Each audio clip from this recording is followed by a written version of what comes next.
Thing you long believed to be true but realized wasn't? Well, as one of the main opponents of the Illuminati, I always wanted to know what information they had that we didn't. Now we finally have an update on the drowning death of Malcolm Jamal Warner. Now, according to ABC7, they stated that Malcolm Jamal Warner had drowned while he was on vacation in Costa Rica. Now, the article goes on to say that Warner had drowned off the coast of Costa Rica on Sunday. Life, it's fragile, and in the blink of an eye, you never know. You never know. So speaking of legacy, what do you hope that your legacy is going to be? There is part of me that I will be able to leave this earth, knowing and people knowing that I was a good person. Katt Williams has long cautioned that people who don't fit Hollywood's mold are cruelly excluded, especially if you're a well-known black man. And when you look attentively at those warnings, they begin to sound different. Feigned celebrity was not what Malcolm wanted. He refused to participate in portions that minimized black men.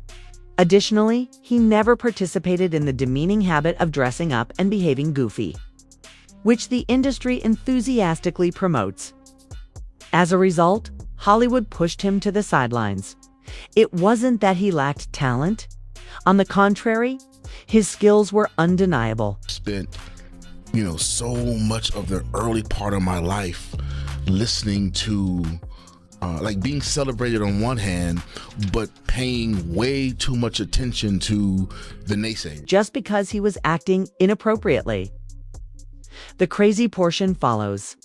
Every major media outlet and well-known celebrity is congratulating him now that he's gone, filling timelines with praise, and asserting that he was mostly underappreciated. However, he was still here working and doing the things he desired. Where had all that energy gone? Where were the blossoms when he could smell them? Sadly, these aren't only pointless conspiracies. It's about easily observable recurrent patterns. Katt Williams, who has been screaming about this for generations, has revealed the cunning way the industry handles anyone who tries to refuse to play the clown role. Let's begin. But what precisely has Katt been exposing? What did Malcolm actually stand for? And why did the industry wait until after his death to give him the credit he so rightfully deserved? First things we saw when we pulled up to the beach, signs in Spanish and English warning people about potentially hazardous conditions. This sign even giving a roadmap for how to escape a rip current. Malcolm Jamal Warner, well known as Theo Huxtable from The Cosby Show, tragically died on July 20th, 2025, and the details are heartbreaking. Malcolm and his 8-year-old daughter were on a family vacation in Limon, Costa Rica, enjoying the ocean when the tragedy occurred. A deadly rip current swept them both beneath. Known for its dangerous waters, this stretch of beach rarely has lifeguards. On duty, resources had been transferred to other beaches that day due to a slew of earlier incidents. Thus, this one was completely unattended. Local surfers reported seeing the father and daughter struggling against the waves. One brave surfer saved Malcolm's small daughter, while another risked everything to find Malcolm. But by the time emergency workers rushed to the scene, it was too late. Malcolm's life was lost when resuscitation efforts failed. Beach, where officials say a dangerous rip current swept away Malcolm Jamal Warner, the Cosby Show star, drowning in secluded paradise on Sunday. What makes that beach so treacherous? It's similar to other beaches where there are strong rip currents that are deceiving. Mike Geist helps run a volunteer lifeguard organization here. He says while no lifeguards were on duty that day, Geist's friend, who happens to be a trained lifeguard, was there to surf and discovered Warner unresponsive in the water. Costa Rica's Red Cross says they were able to rescue another man alive who was taken to a clinic in critical condition. Rica, Jesse, officials say Warner's autopsy is now complete. It was completed this morning, according to authorities, Tom, and they say that it confirmed that Warner's drowning death was, in fact, an accident. His official autopsy later confirmed that he had died of suffocation from drowning. In the hospital, even the surfer who tried to save him became seriously ill. This loss was so heartbreaking because of that. Malcolm wasn't your typical Hollywood child star. He didn't spiral. He didn't sell out. Without ever compromising his identity, he made his own path and upheld his honor. Both Hollywood and his fans are stunned that his life was cut short in such a terrible catastrophe. Malcolm was not merely an entertainer. He was the epitome of success. An Emmy-nominated actor, a Grammy-winning musician, a self-made multimillionaire, a director, a poet, and even a well-known social activist. He also had a stable, dramatic family life, which is something that is rarely portrayed in Hollywood these days. So even before conception, we were very clear we were having a girl. And I knew that I needed a girl first to kind of ease me into it, because I have a pretty good idea of what kind of father I would be. Mm-hmm. So I needed a girl to kind of, slow me down and warm, soften me up, if you will. So for me, raising my daughter, I came into fatherhood already with a certain maturity and certain understanding of male-female dynamics. And with a girl, all of that starts with the father. Mm. So I've always, since I literally pulled her out of my wife. No divorce, no unpleasant scandals, one marriage, and no unmarried children. As a devoted husband and parent, he stood tall as a man who lived up to his teachings. Everyone loved, admired, and valued Malcolm, as anyone who worked with him would attest. Throughout his life, he was a confident person who understood his pretend, and with far states of brodent. Like, it's spick twos. Like, look at this. And we all know I've been exploring that. And we all know I've been exploring that path. Everyone loved, admired, and malud Malik so surround, and we were. With the Kali Sever Salodi, I clode by of commodi. We will find what to KC it. We see what we want to congoy do we see it so with go great key greed so I kirkordy you call so shit at with psychic how I say do we can you see do you get cookie do we do you guy can to go to Sarah he did get ka when do you guy do I we guy like I you do with I keep if to will see you guy with that I with again worth and refused to be duped by Hollywood. Then, at the age of 54, he tragically dies in an accident while on a dream vacation with his family in true paradise. The tragedy is unbearable. But Malcolm did not just make it through. He thrived. He left behind an example of how to lead a refined and morally pure life. However, hardly anyone wants to talk about this part. During his lifetime, Hollywood avoided him. For a long time, Katt Williams has been yelling about this, and now his words precisely match Malcolm's story. You see, Malcolm didn't fall off. He just refused to engage in Hollywood's nefarious little game. After The Cosby Show, he could have easily made money from big-budget comedies, slapstick scenes, and loud sitcoms. Instead, he continued to be truthful, nuanced, and deliberate. Has never been a person that has been parodied 9 times on Saturday Night Live and yet never been invited other than me. I, at this point, take it as a badge of honor that they don't fuck with me. A lot of times when people are doing an impression of you, they're really showing you how they feel about you. You know what I mean? So for Saturday Night Live to have an impression of me and have a woman do that means they think I'm a bitch. And I understand that that's what they're saying when they do that. I understand how the game goes, and I understand that if you love me, I know why you do. And if you don't with me, I understand why. He was adamantly against anything that gave the impression that black men were stupid. No wigs, no weird stereotypes, no clown shows. He wanted to be something deeper and more real. And Katt Williams comes into play at that exact moment. He has been shouting about black entertainers' confinement on stages and interviews and on podcasts for years.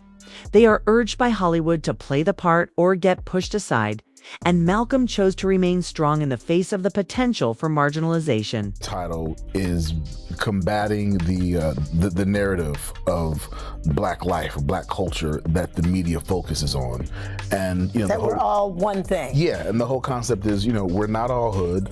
The Black community is not a monolith. Katt Williams declined to take part in the same noisy antics, costumes, wigs, and demeaning positions. What did Hollywood do? They referred to him as rough, crazy, and unreliable. The punishment for not being a clown for the cameras is that Malcolm Jamal Warner faced the same wall. He was well-behaved, gifted, and intellectual. But because he didn't fit Hollywood's template and wouldn't underscore himself out for cheap laughs, he was benched. But here's the problem. Malcolm was not concerned with Hollywood acceptance. He paved his own path by launching the podcast Not All, Who'd, where he publicly denounced the media's portrayal of Black people as a single, flat monolith. That was Malcolm. Never scared, always looking for the truth. Be a moratorium on both of those words in hip hop because it's low-lying fruit. It's so easy. Everybody fucking does it to the point that it's corny. Like there are MCs who I love, who I cannot listen to anymore because I love J. Cole, but I had to stop listening to J. Cole because I got tired of hearing nigga and bitch as much every two sentences because he's proven himself to be such a incredible lyricist. That you think it's just too low-hanging fruit for him to use those words. I feel like instead of submitting, Malcolm, in my perspective, worked on initiatives that had real substance. He produced and acted in plays and documentaries about Black history, systematic racism, and social justice. He didn't want pointless celebrity. His legacy was something he was deliberately building. In 2021, Malcolm shook things up by pointing it out in a direct opinion post for the Television Academy. White network executives, white producers, and white directors continue to dominate how Black people are portrayed on television, he contended. That even if those gate hinges are somewhat loosened and Black creatives are given the appearance of control, the prejudices still persist. They just get paid extra for their posh jobs and dress up. Same poison, nicer packaging. Then Malcolm went on. He even demanded accountability for the current state of hip-hop and rap, as well as for misogyny and toxic masculinity. Which, they talk about how much they hate each other and give all these references to violence and that sort of stuff. Yeah. Do you think, even though we enjoy those songs and they're bops, do you think that has a detrimental impact upon the culture ultimately? Ultimately, yes. It's been normalized for, us to call ourselves the N-word, right? And we like to talk about how we've taken the power of that word back. But I'm of the school of thought. If I'm trying to speak love and upliftment to my brother, why am I going to borrow a word from people who use the word because they hate me? But we get caught up in, we're turning the N-word into a positive. But our music is not reflecting positivity, love, and upliftment of our culture. And we're at a point now where so much of especially our music, so much of our Black music, when you strip away the music and just listen to the lyrics, so much of our Black music is really anti-Black. Oh, you think so? When you think about it, you almost cannot have hip hop without talking about drugs, using the N-word, and murking somebody, right? Or calling a female, a bitch or a hoe. Like that's become we've normalized that so much that I think we need a space where we can say, wait a minute, wait, that's not all who we are. While some chose to keep quiet in order to protect their careers, Malcolm advocated for respect and communal reconciliation. He spoke what everyone else was whispering without hesitation, which is why Hollywood hated him. The industry only elevates you if it has control over your image, says Katt Williams. Malcolm, the perfect example, is the tale of Jamal Warner. Malcolm wanted to show Black males as complex, intelligent, and fully human, not just laughs or background filler. But clowning in absurd side roles that robbed him of any dignity was what the system wanted to do, keep him in that teenage heartthrob. Box forever. Malcolm fought back. He turned down roles that would have made him much more famous but less respected. In contrast, a lot of other black actors in his era rose to fame by doing the exact opposite, playing caricatures, chasing the big checks, and depending on outdated prejudices. In fact, Summit was made famous by one of them. But Malcolm wasn't made that way, and he wouldn't sacrifice his soul for the dregs of Hollywood. And it came with a cost. In interviews, Malcolm even admitted that his own employees told him he was too serious and unmarketable. Translation: too morally upright, too smart, and too black for their goals. And when he refused to play the fool, the calls ceased. As Katt Williams has been saying for years, if you don't comply with the humiliation rights, they obliterate you. But here's the terrible irony. Now that Malcolm is no longer with us, Hollywood is hurrying to pay tribute to him. He is now a legend. He is now a trailblazer. The same machine that left him is now showering him with flowers he will never see. Social media posts, clever narratives, and heartfelt tributes. But where was all this affection when he was alive? And yet, fighting for recognition? The major platforms and award ceremonies mainly acted as though Malcolm didn't exist because he didn't want to pursue pointless fame or fall for Hollywood's tactics. But suddenly, unreleased products linked to his name are being promoted on streaming platforms. While networks are releasing glittering tributes, celebrities are flooding social media with emotional tweets and stories. Overnight, they may all endorse him as a safe, black icon. There you have the industry's playbook.